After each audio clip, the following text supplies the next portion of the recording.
Hello বন্ধুরা, আজকে আমি করব ফুলকপি দিয়ে সয়াবিনের রসা। আমি ফুলকপি আর সয়াবিনটা সিদ্ধ করে নিয়েছি। এখন তেলের মধ্যে মশলা দিয়ে দিলাম, মশলাটা কষিয়ে নেব। জিরা ফোড়ন দিয়েছিলাম, জিরা আর গরম মশলা ফোড়ন দিয়েছিলাম। মশলা কষানো হয়ে আসছে,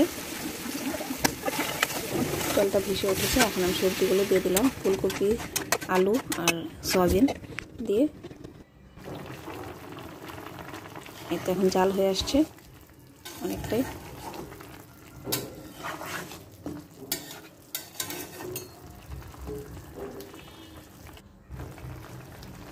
এখন আমি গরম মশলা দিয়ে নামিয়ে নেব।